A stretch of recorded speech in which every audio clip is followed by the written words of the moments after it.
Shalom, Shalom. Puji Tuhan. Ada sukacita hari ini? Lambaikan tangan kita. Haleluya. Kita ada di dalam rumah Tuhan. Beri yang terbaik bagi Tuhan.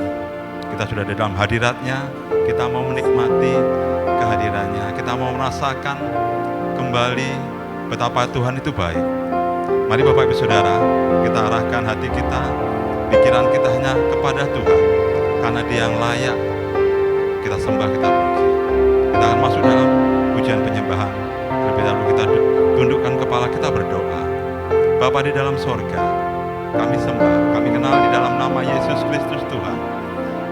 Kami sungguh bersyukur Tuhan, saat ini kami sudah ada di dalam hadirat-Mu. Kami mau memberikan terbaik. Hati kami, sukacita kami, rasa syukur kami di hadapan sebagai persembahan. Biarlah itu menjadi yang terbaik di hadapan Tuhan, menjadi seperti dupa yang harum di hadapan Tuhan. Karena itu yang kami bawa Tuhan. Kami mau menikmati hadirat-Mu lagi Tuhan. Kami mau merasakan lawatan-Mu lagi hari ini. Terima kasih Tuhan. Kami masuk dalam pujian penyembahan. Ini doa kami dalam nama Tuhan Yesus Kristus. Kami berdoa dan mengucap syukur. Haleluya. Amin.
hanya bagi Tuhan.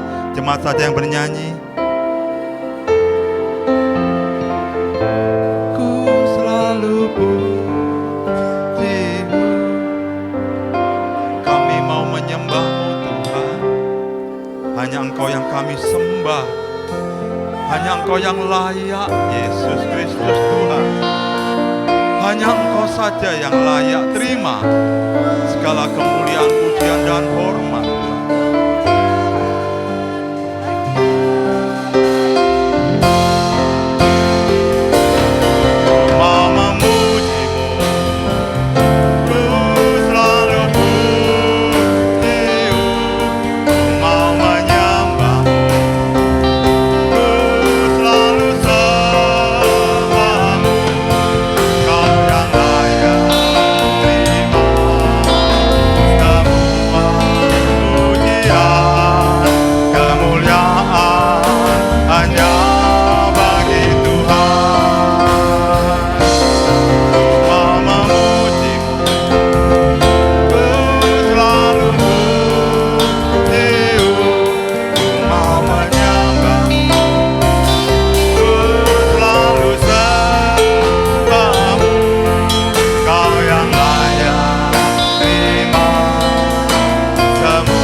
Terima kasih Tuhan,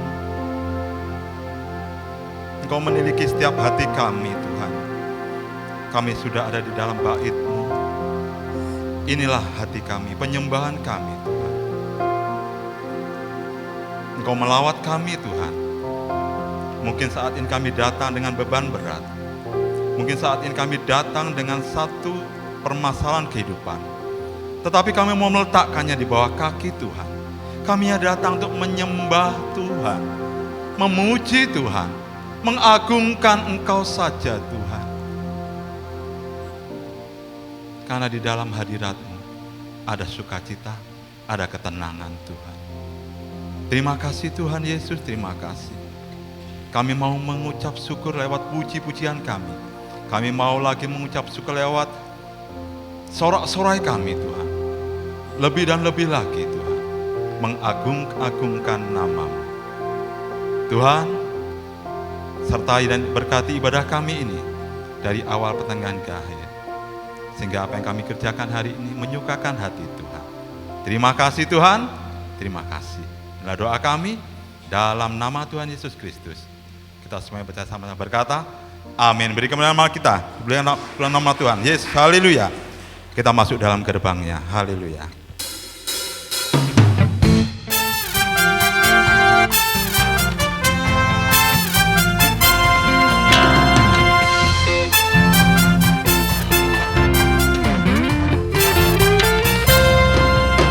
Mari masuk gerbangnya dengan hati bersyukur, halamannya dengan pujian, penuhi baitnya dengan nyanyian syukur, hadiratnya penuh sukacita. Mari masuk gerbangnya dengan hati bersyukur, halamannya dengan pujian, penuhi baitnya dengan nyanyian syukur, hadiratnya penuh sukacita. Sebab Dia baik, Dia baik, dan anugerahnya kekal selama-lamanya. Amin. Sebab Tuhan Dia baik, dan anugerahnya kekal selama-lamanya. Amin. Seandainya Bapak ini sudah untuk bangkit berdiri, mari masuk gerbangnya dengan hati bersyukur, halamannya dengan pujian, penuhi baitnya dengan nyanyian syukur, hadiratnya penuh sukacita. Sebab Tuhan Dia baik, dan anugerahnya kekal selama-lamanya. Amin. Sebab Tuhan Dia baik, dan anugerahnya kekal selama-lamanya. Amin. Sebab Dia baik. Amin. Haleluya. Kekal selama-lamanya. Amin. Sebab Tuhan Dia baik, dan anugerahnya kekal selama-lamanya. Satu kali lagi, sebab Dia baik, dan anugerahnya besar selama-lamanya. Amin. Sebab Tuhan Dia baik, dan anugerahnya kekal selama-lamanya. Amin. Selama-lamanya. Amin. Selama-lamanya. Selama-lamanya. Selama-lamanya. Amin. Haleluya. Dia Yesus Allah kita yang baik. Haleluya. Haleluya. Kita tetap berdiri Bapak Ibu Saudara. Kita akan menari bagi Tuhan. Siapa yang sampai saat ini masih gandol Gusti? Haleluya. Masa hanya Pak Ferry aja? Siapa yang sampai saat ini masih gandol Gusti? Berharap pada Gusti Yesus, kita semua gandol Gusti. Gandol Gusti. Pulau amung percaya ora bakal cilaka nanging uripku mulya selaminya. Hatiku ayam tentrem, hatiku rasa seneng, saben dina kulonge. Amin, haleluya, gandol Gusti.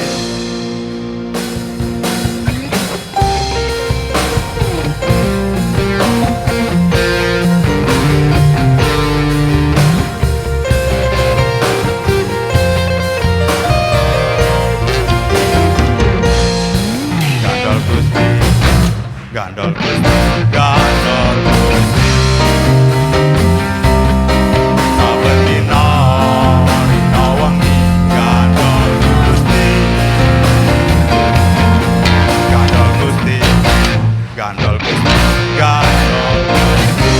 gandol Gusti, gandol Gusti, gandol Gusti, saben dina dina wengi gandol Pulau amung percaya ora bakal cilaka nanging uripku mulya selaminya. Hatiku ayam tentrem, hatiku rasa tenang, saben dina kulonge gandol Gusti.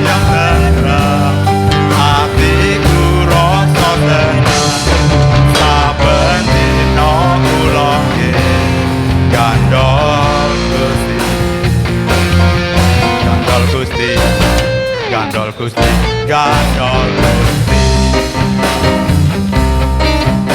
gandol Gusti, gandol Gusti, saben dina dina wengi gandol Gusti, gandol Gusti, gandol Gusti, gandol Gusti, saben dina dina wengi gandol Gusti. Pulau amung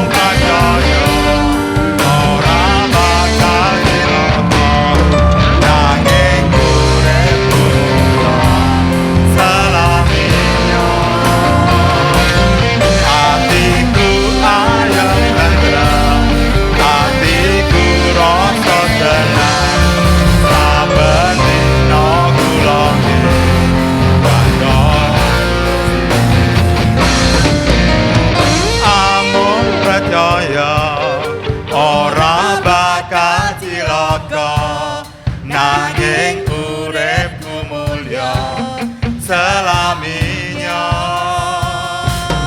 Hatiku ayam tentrem, hatiku rasa tenang, saben dina kulonge gandol amung percaya ora bakal cilaka nanging uripku mulya selaminya. Hatiku ayam tentrem, hatiku rasa seneng, saben dina kulonge gandol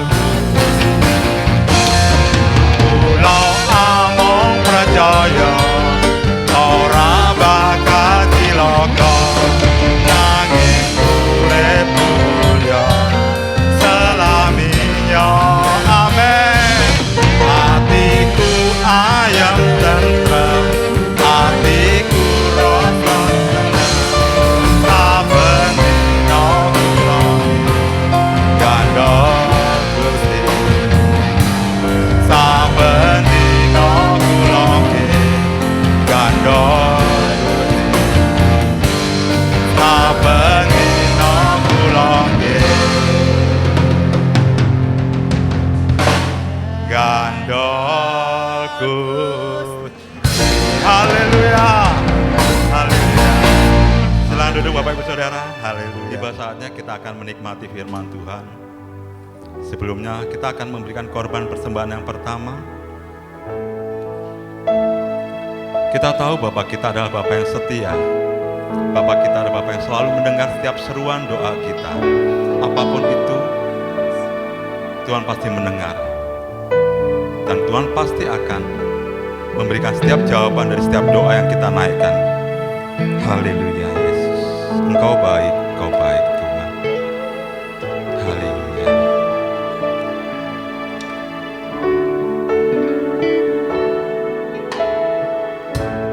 Bapa, kau mendengar seruan hatiku,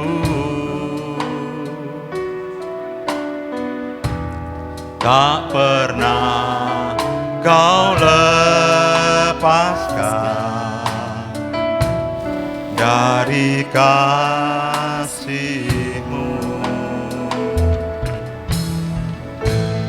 Lewat lembah gelap, kau temani aku. Roh-Mu bekerja selalu untuk kebaikanku.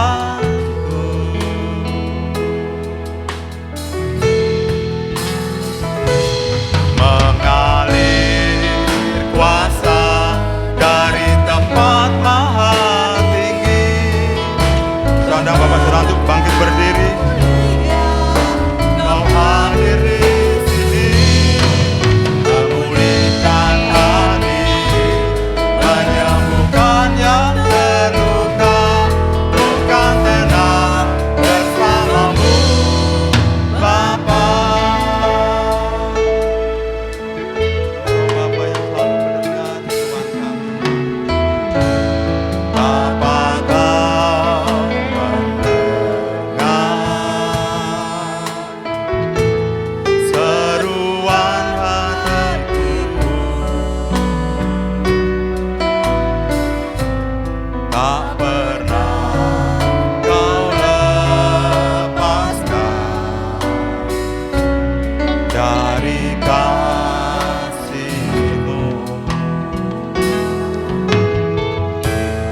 Lewat lembah gelap, kau temani aku. Roh-Mu bekerja selalu untuk kebaikanku.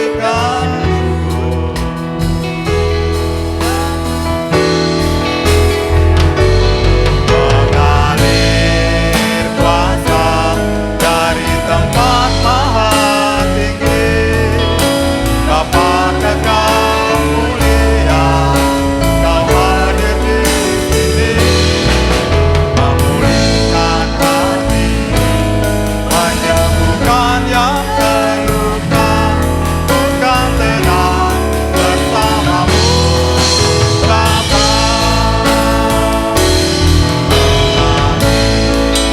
Kuasa dari tempat maha tinggi, Bapa kekal mulia, kau hadir di sini, memulihkan hati, menyembuhkan yang terluka, bukan tenang bersamamu, Bapa.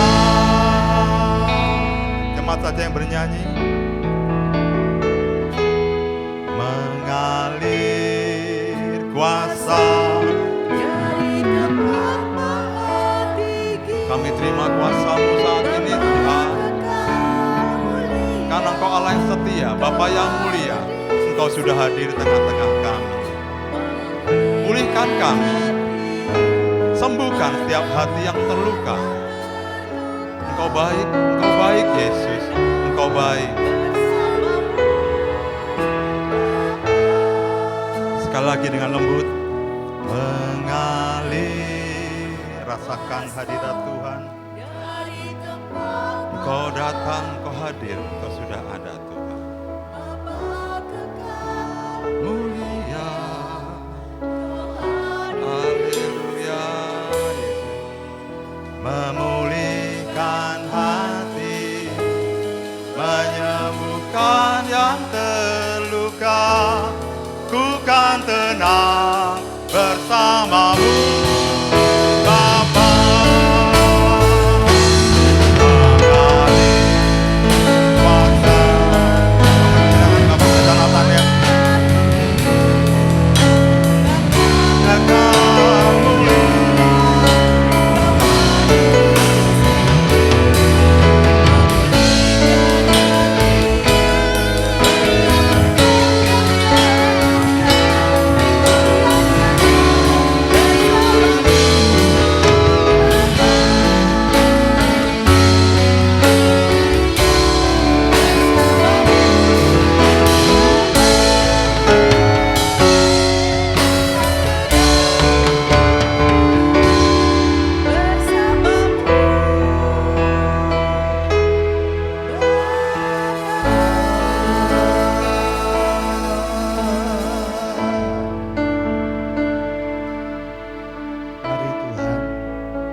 Kami sadar siapa kami ini, Tuhan. Kami tidak ada artinya tanpa Engkau mengurapi kami. Oleh sebab itu, urapi kami hamba-Mu, urapi seluruh jemaat-Mu, agar kami semua dapat menangkap apa yang menjadi maksud dan suara Tuhan bagi kami, sehingga kehadiran kami tidak menjadi sia-sia, tetapi kehadiran kami sungguh-sungguh diberkati oleh Tuhan. Hidup kami diubahkan, hidup kami dipulihkan, hidup kami senantiasa mendapatkan kekuatan yang baru dan pengetahuan daripada-Mu, Tuhan, sehingga kami semua boleh mengerti rencana Tuhan dalam setiap kehidupan kami. Terima kasih Bapa, memberkati setiap kami, memberkati hamba-Mu yang telah menghantar kami dalam pujian dan penyembahan. Biarlah suasana surga tetap ada di tengah-tengah kami. Seluruh kehidupan kami senantiasa dinaungi dengan kuat kuasa Roh Kudus-Mu, sehingga kami semua dapat merasakan jamahan dan juga kuasa Tuhan bagi kehidupan kami. Kami siapkan untuk kami mendengar firman-Mu hanya di dalam nama Tuhan Yesus Kristus. Semua yang percaya katakan amin. Puji Tuhan, Shalom. Terima kasih kepada Ibu Gembala bersama keluarga, staf dan juga jemaat Tuhan. Pagi hari ini kita bisa bertemu ya dalam ibadah yang diberkati Tuhan. Ada sukacita? Ya. Saya percaya bahwa apapun boleh terjadi dalam kehidupan kita, tetapi apabila sukacita itu terus dikerjakan oleh Roh Kudus dalam kehidupan orang-orang percaya, maka kita akan tetap setia mengiring Tuhan. Apapun yang terjadi, dunia tidak semakin baik, dunia tidak memberikan pengharapan yang pasti selain daripada Tuhan Yesus sendiri. Puji Tuhan. Pada kesempatan yang indah ini, saudara yang kekasih, saya akan mengajak saudara untuk kita melihat kebenaran firman Tuhan dengan satu tema, ya, skala prioritas. Yang kekasih ya, skala prioritas. Ya, kenapa kehidupan daripada banyak orang itu mengalami banyak ya kekacauan atau mungkin juga banyak masalah karena tanpa disadari kadang-kadang bahwa kita ini tidak tahu skala prioritas di dalam kita menjalani kehidupan ini. Kadangkala ya, yang tidak penting justru itu yang kita kerjakan. Yang penting justru itu tidak kita lakukan. Ya, sehingga terjadi suatu kekacauan yang mengakibatkan kehidupan kita ini rasanya kok banyak masalah, saudara kasih ya. Baik, saudara kasih, dari tema skala prioritas ini, ayat pijakan kita ada di dalam Kolose pasal 3 ayat yang ke-23. Kolose 3 ayat yang ke-23. Ya. Sudah ketemu? Mari kita baca bersama ayat itu. 1, 2, 3. Apapun juga yang kamu perbuat, perbuatlah dengan segenap hatimu, seperti untuk Tuhan dan bukan untuk manusia. Amin. Silakan duduk. Saudara-saudara yang dikasihi Tuhan, melalui ayat ini kita akan sama-sama belajar. Dari hal yang umum kita akan melihat dan nanti kita akan sama-sama kaitkan ini dengan firman Allah. Pengertian skala prioritas menurut Kamus Besar Bahasa Indonesia, hal yang wajib dilakukan oleh setiap orang untuk memudahkan kita dalam bertindak dan sesuai dengan kebutuhan. Jadi skala prioritas itu menitik beratkan supaya memudahkan kita untuk kita bisa menempatkan kebutuhan mana yang penting dan mana yang kurang penting dan mana yang tidak penting. Kadang-kadang ini menjadi suatu keadaan yang tidak bisa kita bedakan.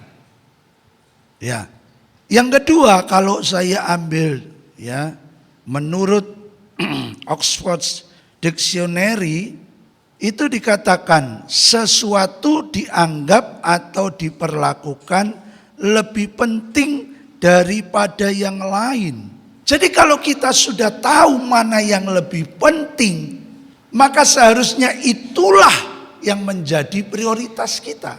Jangan melakukan hal yang tidak penting. Akibatnya adalah terjadi sesuatu yang kacau. Saya kasih. Nah, menurut Dwight Eisenhower, saya kasih ya, di situ ada 4 kuadran atau 4 yang bisa kita pelajari. Ya. Yang pertama, saya kasih ya, penting, mendesak. Kalau memang penting dan mendesak, maka kita harus lakukan sekarang. Saya kasih ya. Lalu yang kedua, tidak penting tapi mendesak. Ya nanti contohnya. Yang ketiga, penting tak mendesak. Nah, ini minta bantuan orang lain untuk bisa dijadikan bahan masukan. Yang terakhir, tidak penting dan tidak mendesak. Jadi ada 4 ya yang ada dalam kehidupan kita ini. Penting, mendesak, itu bicara tentang kebutuhan pokok. Sedang kasih. Kalau tidak penting tapi mendesak, di situ direncanakan mengunjungi orang tua yang di luar kota, berkumpul bersama keluarga besar, ya, artinya bisa direncanakan karena mungkin tempat berjauhan, ya. Sehingga perlu diatur dan direncanakan. Saudara ya, penting tak mendesak, saya kasih ya. penting tapi tak mendesak. Kadang-kadang ini yang rancu dalam kita menjalani hidup. Apalagi tidak penting dan tidak mendesak. Contohnya saja beli baju, ya. Mungkin bagi kaum hawa bisa saja potong rambut, bisa rebonding, bisa smoothing, bisa keriting, ya, sering kekasih. Loh, itu penting bagi kaum hawa, tapi itu bisa ditunda. Sering kekasih, ya. Nah, kalau kita bisa membedakan 4 hal ini, maka saya percaya kita tidak akan kesulitan, ya, di dalam kita mengambil, memutuskan, melakukan segala sesuatu dalam kehidupan kita. Saya kasih, ya. Kalau saya tanya sama ibu-ibu, ibu-ibu hari ini ada?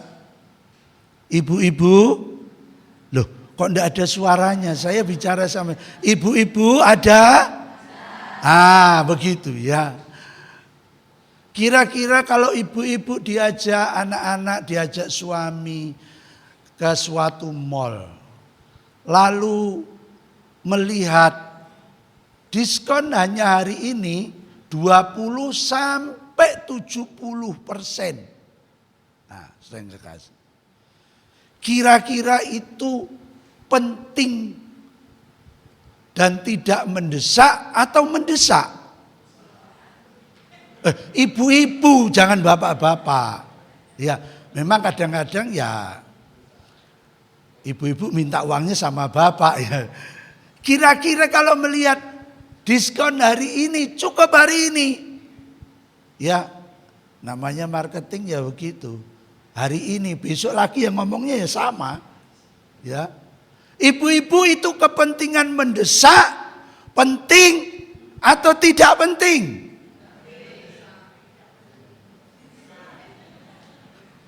Kok saya dengar lain-lain, ya? Kok ada yang penting mendesak? Ya. Padahal sudah saya nggak kasih di rumah itu loh bajunya sudah lemari itu enggak cukup 2 itu. Begitu lihat diskon 70%. Lah kok ya sepertinya sesuatu yang penting dan mendesak. Sampai dia berkata kepada suaminya, "Pak, ini harus dibeli nih. Hari ini itu 70% loh. Bayangkan. Besok ini sudah enggak 70%. Padahal ibu-ibu kalau besok datang lagi, dengar pengumuman ya sama. Artinya penting, mendesak atau tidak penting? Tidak penting, ya. Nah, benar, tidak penting. Bapak-bapak, penting atau tidak penting? Oleh bapak-bapak mesti jawabnya tidak penting. Nah, kalau penting kan harus keluar uang. Nah, kalau beli sembako, ibu-ibu itu penting mendesak atau tidak penting? Oh, jangan sampai enggak. Ya toh, saya enggak kasih. Tempat berasnya habis, ya toh, kadang-kadang ibu-ibu sabar. Dia cuma apa? Bunyi-bunyikan saja. Dok. Lah bapak-bapak harus tahu kalau begitu. Oh, berasnya habis itu. Mendesak karena itu untuk kebutuhan sehari-hari. Nah, jadi ketika kita sudah mulai bisa, saya enggak kasih, ya, menempatkan mana yang penting mendesak, mana yang tidak penting dan tidak mendesak, maka sekarang kalau pergi ke mall, biarpun ada diskon 70%, berani berkata tidak penting, tidak mendesak. Berani? Loh, ragu-ragu, ya. Berani ibu-ibu berkata tidak penting, tidak mendesak? Ya, karena di rumah masih banyak. Ya, nah, sering kekasih, saya teruskan. Jadi harus bisa menentukan skala prioritas. Yang pertama Tuhan, keluarga, pekerjaan, hobi, teman, dan lain sebagainya. Kadang-kadang sering kekasih, kita itu diperhadapkan dengan sesuatu yang sulit. Sudah tahu hari Minggu itu adalah hari untuk datanglah temannya. Pak Matius. Ada namanya Pak Matius ya? Ada? Tidak ada ya, untung aja. Pak Matius, ini kita mau goes. Goes kemana? Wah, ke sana loh. Ke Tretes. Sampai harus ikut. Loh, saya mau ibadah. Ibadah itu bisa besok Minggu. Minggu kan masih ada hari. Sehingga kasih. Sehingga kadang-kadang, sehingga kasih, prioritas kehidupan kita hari yang diberikan Tuhan itu adalah untuk beribadah kepada Tuhan. Lalu kita mengutamakan hobi kita dengan teman-teman. Satu saat hari jemaat Tuhan saya tanya, loh saya bingung setiap minggu kok Bapak enggak kelihatan. Hari Minggu itu hari libur Om. Karena apa? Saya Senin sampai Sabtu kerja, Minggu libur. Itu hari di mana saya bisa kumpul sama teman saya, goes. Oh gitu ya. Baik. Kalau begitu, kalau Tuhan kasih kesempatan, Bapak tidak menggunakan dengan baik. Kalau Tuhan ambil waktunya, Bapak bisa goes enggak? Ya enggak bisa Om, lah iya. Siapa yang beri hidup? Siapa yang kasih napas kehidupan? Tuhan Om, lah iya. 6 hari kerja, 1 hari untuk Tuhan. Jadi kita harus bisa menentukan skala prioritas. Mana waktu untuk Tuhan, mana waktu untuk pekerjaan, mana waktu untuk keluarga, dan lain-lain. Ya, kita teruskan karena masih ada beberapa. Nah ini kita akan masuk kepada pengertian tentang dualisme dan monisme.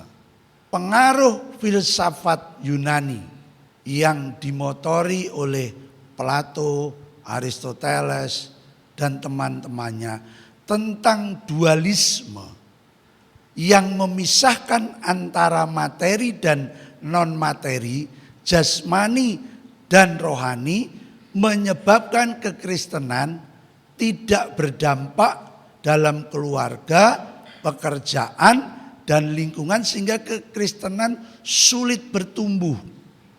Pengertiannya bagaimana? Nah, Plato itu membagi antara yang materi, yang jasmani, ya, dan non materi itu rohani, itu dipisah. Nah, kalau ibadah itu perkara rohani.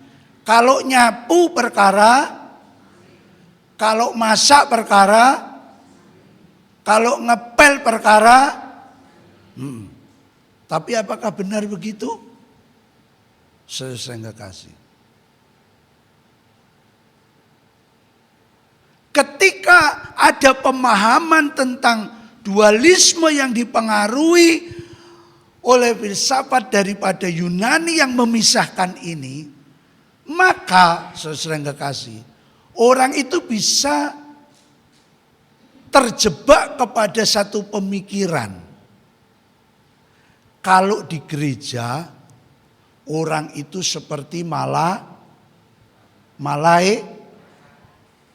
Karena menyangkut rohani. Tapi kalau di pekerjaan, ya toh, di lingkungan teman-teman, goes dan sebagainya, itu bersifat jasmani, saya kasih, maka tidak aneh kalau orang Kristen itu di gereja kayak malaikat, di luar gereja kayak loh. Dalam gereja karena rohani toh, maka dia harus seperti malaikat. Tapi kalau di pekerjaan, di rumah itu perkara jasmani, maka bisa berubah menjadi, ya Bapak Ibu teruskan sendiri kok takut ya. Kalau di mimbar lagi dapat tugas, melayani firman Allah. Kata-katanya manis, rohani, senyum. Saya nggak kasih. Tapi kalau di rumah sama istrinya, sama anaknya, jangankan senyum. Ya, banyak kali peristiwa-peristiwa kadang-kadang itu sangat jauh daripada apa yang nampak di gereja. Nah, ini menjadi sesuatu yang terjadi dalam kehidupan orang Kristen. Karena memisahkan antara yang rohani dengan jasmani. Saya sedikit punya pengalaman ketika dulu bekerja sebelum sepenuh waktu. Kalau di gereja bos saya itu, waduh, malaikat saja kalah. Manis luar biasa. Kalau korban pasti paling banyak. Senyum paling lebar. Tapi kalau di perusahaan, koleksi KBS itu bisa keluar. Tahu ya koleksi KBS? Itu bisa keluar. Nah, akibatnya kekristenan itu sulit bertumbuh. Karena apa? Orang yang tidak mengenal Tuhan, lalu dia melihat, loh katanya orang Kristen, kok kata-katanya koleksi KBS itu keluar semua. Pernah saya tanya, sampean kalau di gereja, waduh, kata-katanya manis, seperti malaikat kalau mimpin entah renungan, entah pujian, waduh, saya nggak kasih, bisa membuat jemaat menangis. Lah tapi di pekerjaan kok koleksi KBS ini keluar. Loh, kalau di gereja itu kan roh, kalau di pekerjaan itu jas. Memisahkan. Akibatnya apa, saudara yang kekasih? Akibatnya adalah kekristenan tidak menjadi teladan. Sulit. Oleh sebab itu saudara, kita harus bisa ya melihat pengertian ini. Sekalipun ya tubuh manusia itu jasmani dan rohani, tapi tidak bisa dipisahkan. Maka saya kekasih, monisme itu lawan daripada dualisme. Ya, itu tidak memisahkan perkara jasmani dan rohani. Matius pasal 16 ayat 19. Ya, firman Allah berkata, kepadamu akan kuberikan kunci kerajaan surga. Apa yang kau ikat di dunia ini akan terikat di surga. Dan apa yang kau lepaskan di dunia ini akan terlepas di surga. Artinya apapun yang kita perbuat ya dalam kehidupan kita selama kita menumpang dalam dunia ini, itu tidak bisa kita pisahkan. Karena apa? Saya nggak kasih. Dalam Filipi 1 ayat 27, kita ini harus memiliki hidup yang sepadan dengan panggilan daripada Kristus. Artinya dimanapun kita ada, mau di gereja, mau di pekerjaan, mau di pergaulan, mau di lingkungan, maka jangan lupa bahwa kita ini, Galatia 2:20, bukan milik kita lagi, tetapi adalah Kristus yang hidup dalam kehidupan kita. Sehingga kita harus memancarkan Kristus itu bagi kehidupan orang lain. Itu sebabnya Rasul Paulus menasihatkan kepada Timotius yang muda. Janganlah seorang pun menganggap engkau rendah karena engkau muda, tapi jadilah teladan dalam apa saja, kesucian, perkataan, tingkah laku, tindakan dan sebagainya. Karena Filipi 3:20, kewargaan kita itu sejak kita percaya kepada Yesus Kristus dimeteraikan oleh Roh Kudus, maka kita ini punya kewarganegaraan surga. Kita terikat dengan aturan-aturan surga. Sehingga kita tidak bisa hanya kalau ada di gereja, kita berlaku seperti malaikat, lalu keluar gereja, lalu kita tidak bersikap seperti Kristus. Tidak bisa. Warga kerajaan Allah dimanapun kita itu harus tetap menunjukkan kasih Kristus dan menjadi teladan. Oleh sebab itu perkataan, perbuatan, kesucian, tingkah laku kita harus menunjukkan bahwa kita bukan warga negara dunia ini, pikiran, tingkah laku, tindakan, saudara kasih. Tetapi kita ini adalah warga negara kerajaan surga. Maka dimanapun kita tidak bisa pisahkan antara yang rohani dan jasmani. Saudara kasih Kita tidak bisa, tidak boleh, saudara kasih. Kalau di gereja kita bicara kasih, lalu di rumah kita bicara tentang sesuatu yang kotor. Saya enggak kasih. Karena apa?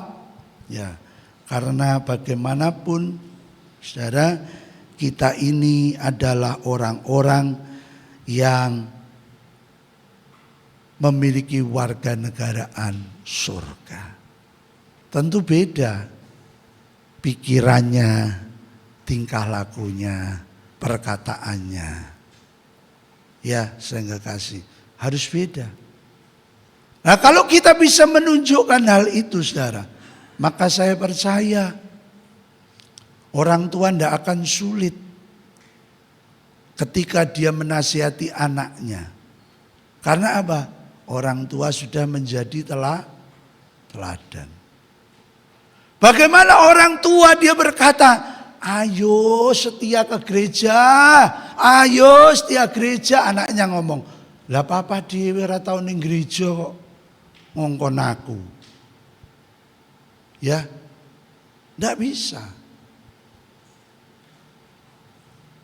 Tapi kalau orang tua sudah menunjukkan teladan, dia sudah setia, dia sudah bisa memprioritaskan keluarga Tuhan dan seterusnya, saudara kasih, maka saya percaya dampak daripada itu semua pasti akan dirasakan di tengah-tengah keluarga. Saudara kasih. Bapak-bapak, saya tanya, ada bapak-bapak? Nah, kok cuma 2 saya dengar?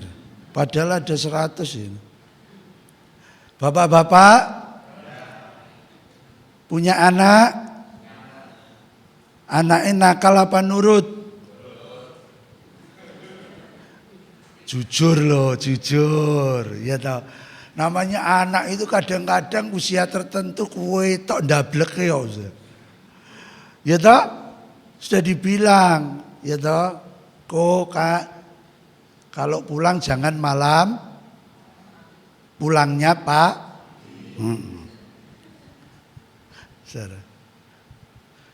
Kalau anak sulit dinasihati, kalau anak itu dia maunya sendiri, saya nggak kasih, maka bapak jangan lalu bereaksi.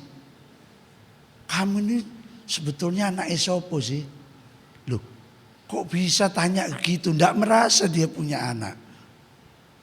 Anak seperti itu, saya nggak kasih. Jangan-jangan, ya, dia lihat bapaknya. Kenapa anak itu di luar dia suka berkelahi? Ya, karena ternyata di dalam rumah tangga bapaknya sering apa? Sering bertengkar sama istrinya. Makanya anaknya lo di luar dia bertengkar.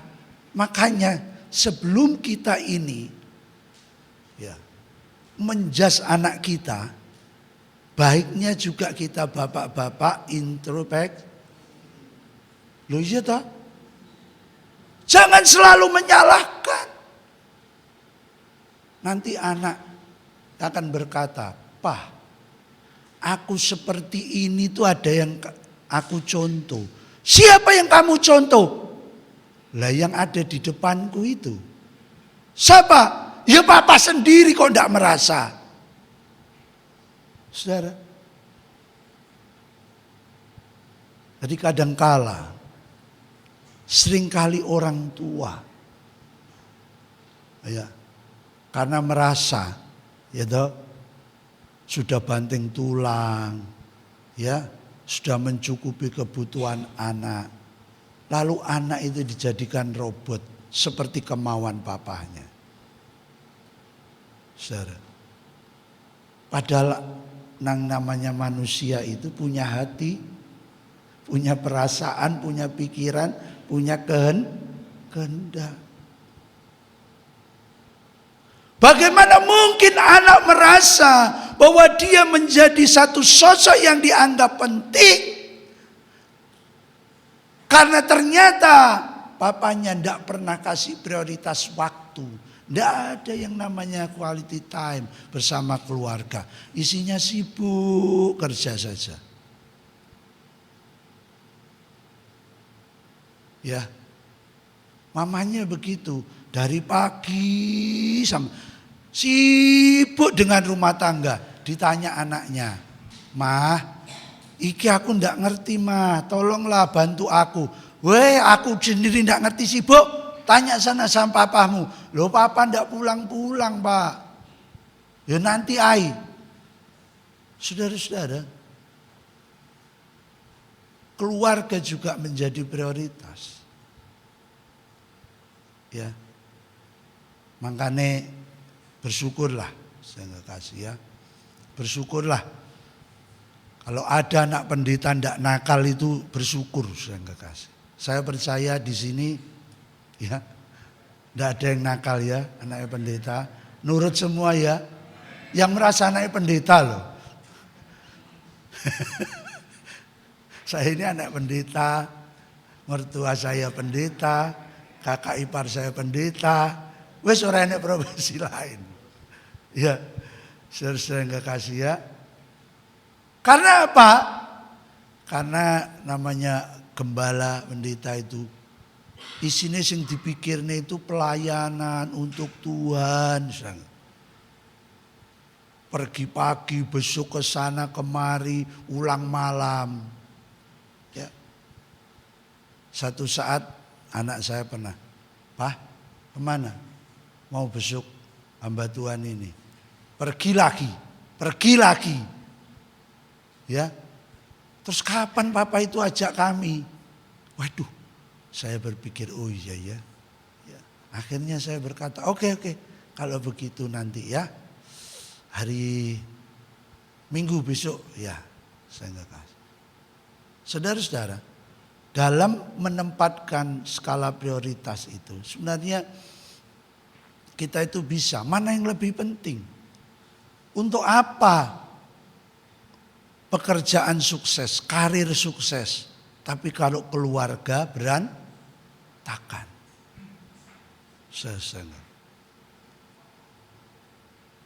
Kami ini prihatin. Dulu saya ada melayani anak-anak hamba Tuhan. nakaling lu ya anak jemaat. Ya karena begitu. Ya, tapi ya bersyukur saya nggak kasih ya. Kalau pada akhirnya Tuhan panggil, ya, untuk menjadi hambanya. Nah saya percaya, saudara nggak kasih, Bapak Ibu saya sekalian, ketika kita bisa melakukan hal ini, maka itu memudahkan kita, ya, untuk kita bisa menghasilkan sesuatu yang berdampak dalam kehidupan kita. Karena prioritas-prioritas itu memudahkan kita mana? Ya, saya nggak kasih. Oke, selanjutnya kita akan melihat hubungan antar anggota keluarga. Kolose 3 ayat 18 sampai 25. Istri tunduk kepada suami. Itu penting atau tidak? Mendesak atau tidak? Ibu-ibu mana? Istri tunduk pada suami. Penting apa enggak? Mendesak apa enggak? Itu bicara tentang suami mengasihi istri. Bapak-bapak, penting apa enggak? Mendesak apa enggak? Itu keluarga apa hobi apa-apa? Keluarga. Ibu-ibu, saya tanya, ada enggak yang merasa enggak dikasih oleh suami? Ada? Baik semua, saudara. Bapak-bapak di sini baik, di sana-sana enggak baik. Ya toh, saya enggak kasih. Di sini baik. Anak-anak taat pada orang tua. Penting apa enggak? Anak-anak mana? Taat pada orang tua. Penting apa enggak? Mendesak enggak? Kadang-kadang aja om. Kalau lagi ada maunya. Kalau enggak ada maunya ya enggak usah. Gitu. Itu bicara tentang keluarga. Jadi skala prioritas keluarga itu dalam hubungan keluarga. Saya nggak kasih. Kalau dari ayat itu sudah 3 loh. Jadi pelayanan tidak bisa dijadikan alasan untuk tidak menempatkan keluarga sebagai skala prioritas. Saudara.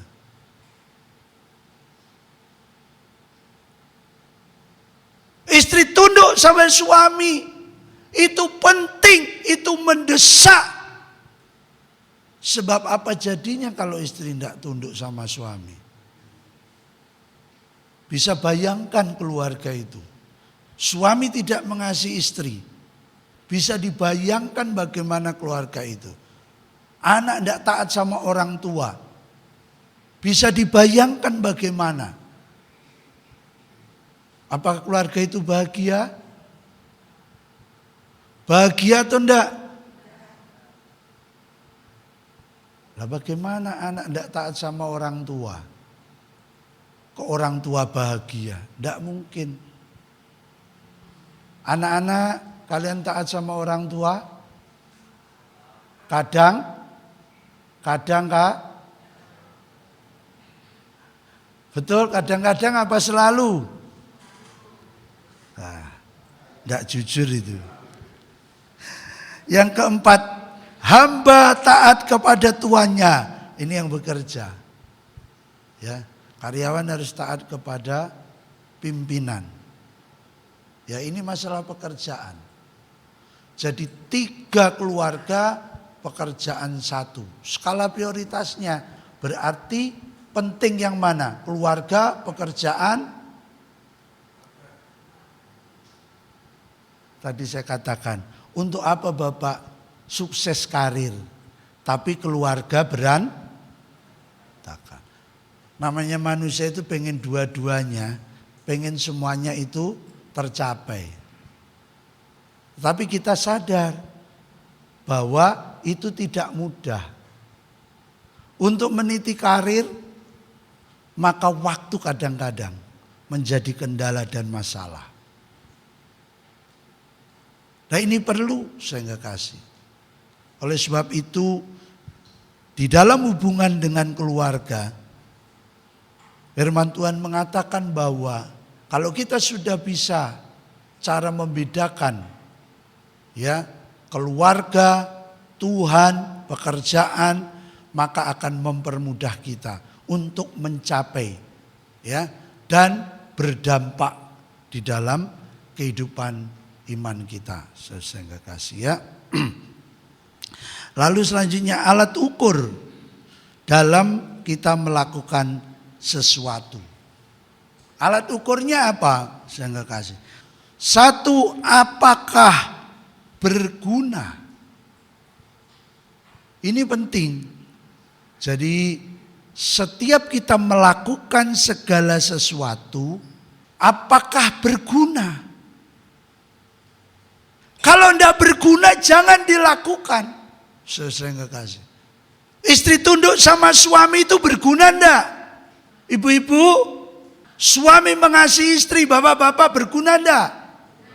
Anak-anak taat pada orang tua berguna enggak? Jadi ketika kita melakukan segala sesuatu itu ada alat ukurnya. Apakah berguna? Kalau berguna maka kita lakukan. Kalau tidak berguna ya jangan dilakukan.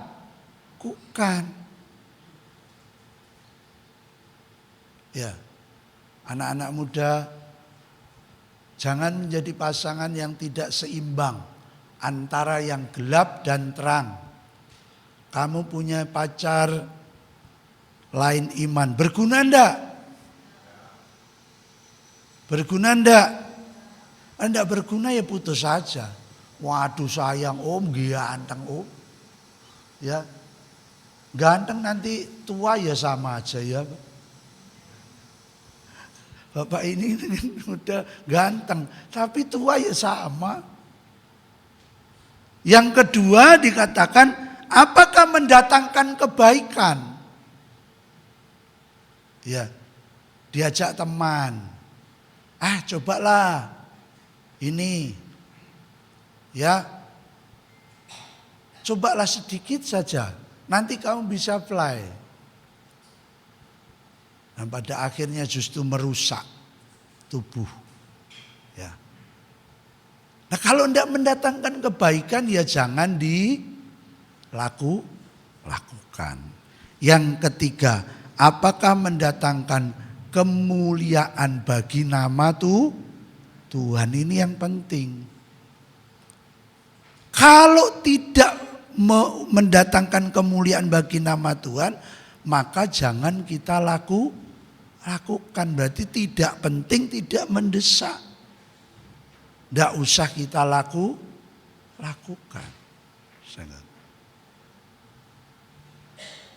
Nah oleh sebab itu saya nggak kasih. Dalam Filipi pasal yang ketiga 18-20, jangan menjadi seteru salib Kristus. Jangan menghitung untung rugi dalam melayani. Dan yang ketiga, jangan memiliki pemikiran duniawi ketika kita berurusan dengan Tuhan. Ya. Maksudnya pikiran duniawi itu saya nggak kasih, politik dunia itu masuk kepada gereja. Akibatnya gereja itu menjadi satu tempat hanya untuk mencari keuntungan saja. Nah ini saya nggak kasih ya. Jadi skala prioritas menjadi sangat penting bagi kehidupan kita. Agar kekristenan, agar hubungan keluarga ya agar dalam kita menjalani hidup ini itu berdampak, ya, dan itu membuat kita tidak menjadi kacau, tetapi kita bisa mengerjakan hal yang terbaik. Saudara kasih. Kalau memang melayani itu adalah panggilan, wis ndak usah pikir untung rugi. Saudara. Ya, apa untungnya saya seperti murid-murid sama Tuhan Yesus itu. Aku sudah tinggalkan semua. Tuhan, apa yang ku dapat? Saudara-saudara, kalau kita mau hitung berkat kita satu-satu, bisa? Tidak bisa. Itu kita mau hitung-hitungan sama Tuhan. Nah itu sebabnya saudara-saudara yang saya kasih di dalam Tuhan. Jangan pernah membedakan yang rohani dan jasmani. Itu bisa membuat kita terjebak, ya, kepada satu tingkah laku. Kalau di gereja kayak malaikat, kalau di luar bisa seperti setan. Di gereja kelihatannya lembut, di rumah kasar. Ya, di gereja kata-katanya manis, di rumah kata-katanya menyakitkan. Ya, tapi dimanapun, di gereja kita perkataan manis, di rumah pun juga perkataan kita manis. Kalau di gereja kita bisa lembut, juga di keluarga kita bisa lembut. Maka saya nggak kasih, kalau itu bisa kita terapkan, saya percaya kekristenan kita akan menjadi kekristenan yang berdampak bagi anak, bagi istri, bagi suami, bagi orang lain. Saya nggak kasih, karena kita ndak beda. Di gereja seperti itu, di rumah juga seperti itu, di pekerjaan juga begitu. Saya nggak kasih.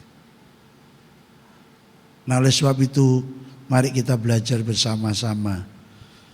Saya pun juga masih belajar, saudara pun juga kita bisa belajar. Kalau kita bisa belajar tentang skala prioritas ini, maka saya percaya kita tahu mana yang penting dan mendesak untuk kita lakukan. Dan itu yang harus dilakukan. Orang Samaria tahu persis orang ini membutuhkan pertolongan, maka dia lakukan. Berdampak, saya nggak kasih. Demikianlah ya saya nggak kasih apa yang dapat saya sampaikan. Ya kiranya kita semua belajar dari skala prioritas ini sehingga memudahkan kita dan kita bisa menempatkan hal yang penting dalam hidup kita. Sehingga praktek hidup kita itu menjadi sama, tidak terpisah. Sehingga hubungan dalam keluarga bisa menjadi lebih baik lagi. Saya kasih ya. Tuhan Yesus kiranya memberkati kita semuanya. Yesus kau kebenaran. Yesus kau kebenaran yang menyelamatkanku. Kau memberikanku hidup dan pengharapan.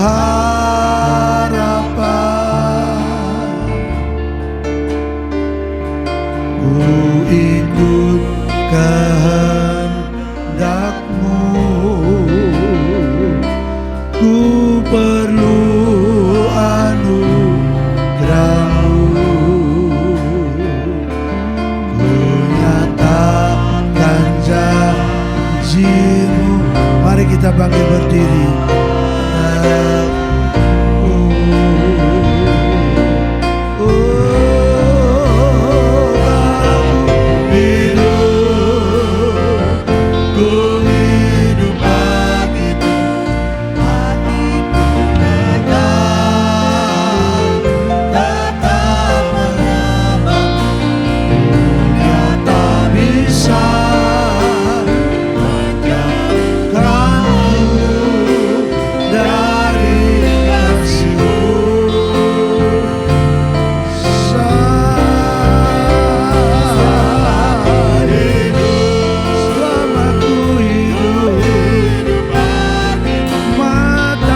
Bapa di surga, Tuhan Yesus, kami mengucap syukur Tuhan. Engkau sudah memimpin ibadah ini dari awal, pertengahan hingga akhirnya. Dan kembali Tuhan, firman-Mu mengingatkan dan mengajarkan setiap kami, supaya kami memiliki skala prioritas di dalam kehidupan kami. Mana yang mendesak, mana yang harus kami lakukan, dan mana yang harus kami prioritaskan terlebih dahulu Tuhan, untuk membuat kehidupan ini menjadi lebih baik, untuk membuat kehidupan ini lebih mempermuliakan dan berkenan di hadapan-Mu. Terima kasih Tuhan, biar kami Tuhan mengerti kebenaran firman-Mu lagi pada pagi hari ini, dan kami menjadi pelaku-pelaku yang Tuhan berkenan di hadapan-Mu. Memberkati hamba-Mu Bapak Pendeta Nathanael Nugroho yang telah menyampaikan kebenaran firman-Mu. Engkau yang memakai di dalam pelayanannya dengan lebih lagi, dengan pembukaan rahasia firman dan hikmat ma'rifat yang bertambah-tambah lagi Tuhan, supaya nama-Mu semakin dipermuliakan dan kehidupan hamba-Mu ini semakin menjadi berkat. Terima kasih Tuhan Yesus, terima kasih. Segala puji bagi nama-Mu, dan di dalam nama Tuhan Yesus hamba mohonkan semua ini doa. Haleluya, amin. Silakan duduk saudara. Seluruh jemaat GBT Sion Permai mengucapkan terima kasih untuk pelayanan Bapak Pendeta Nathanael Nugroho. Beliau adalah Ketua Majelis Wilayah 10 GBTI Surabaya, Gresik, Madura. Saudara, dan pada pagi hari ini beliau berkesempatan untuk menyampaikan firman Tuhan di tempat ini. Sambil pekerjaan Tuhan, sambil kolekte yang kedua dijalankan, saya sampaikan berita gereja. Berita gereja, peribadatan di tempat ini setiap hari Selasa, ibadah wanita dimulai jam 4 sore. Kemudian setiap hari Kamis, ibadah doa puasa dimulai pagi hari jam 8 pagi. Ibadah doa malam secara online via Zoom setiap hari Jumat jam 7 malam. Hari Sabtu ibadah kaum muda setiap jam 7 malam, dan hari Minggu ibadah raya yang pertama jam 7:30 pagi. Dan untuk minggu depan ibadah Pantekosta, dan yang akan melayani firman Tuhan minggu depan adalah Bapak Indrato Peter sebagai wakil gembala. Puji Tuhan, kita doakan supaya semakin cepat jadi pendeta. Amin. Puji Tuhan. Kemudian saudara, tanggal 23 Mei gereja akan mengadakan persekutuan hamba-hamba Tuhan di tempat ini. Betul Pak ya, jam 10 pagi. Jemaat yang terbeban untuk bersama-sama menjamu hamba-hamba Tuhan dapat memberikan sumbangan kasih yang diberikan kepada Ibu Gembala atau ditransfer kepada rekening Ibu Gembala untuk dipakai belanja konsumsi bagi hamba-hamba Tuhan ini. Demikian pengumuman yang saya bisa sampaikan. Saya kembalikan kepada WL, kita masuk di dalam doa berkat. Hidupku menggenapi firman-Mu, tanda mujizat sertai tiap langkahku. Engkau bersamaku di dalamku, jadi bukti kebesaran-Mu. Hidupku menggenapi firman-Mu, Tanda mujizat sertai tiap langkahku. Kadang kami berdoa mengenal diri. Bersamaku di dalamku, jadi bukti kebesaran-Mu. Terima kasih Tuhan, terima kasih. Kesempatan yang indah bisa menikmati firman-Mu di dalam rumah-Mu yang kudus. Tuhan, Engkau berkati hamba-Mu, Bapak Nathanael Nugroho, yang sudah menyampaikan kebenaran firman-Mu Tuhan. Beri lagi pembukaan-pembukaan dengan limpahnya. Berkatilah hamba-Mu dimanapun berada, selalu menjadi berkat. Tuhan juga lindungi seluruh keluarganya. Berkati jemaatnya semuanya Bapa. Tuhan berkati ya Tuhan yang pemain musik, yang VL maupun singer, berkati seluruh jemaat. Mari jemaat yang dikasihi Tuhan, kita angkat tangan kita.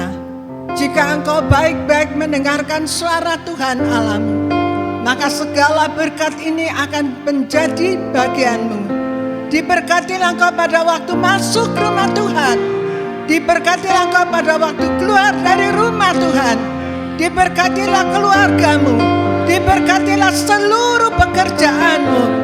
Engkau akan menjadi kepala dan bukan menjadi ekor. Engkau akan terus naik, terus naik. Terima kasih ya Tuhan. Engkau diberkatilah engkau usaha pekerjaanmu. Mari jemaat yang dikasihi Tuhan, kita akan pulang dengan membawa damai sejahtera dari Allah Bapa, cinta kasih pemeliharaan Tuhan Yesus, persekutuan dalam kuasa Roh Kudus ada menyertai kita semuanya. Di dalam nama Tuhan Yesus, yang percaya katakan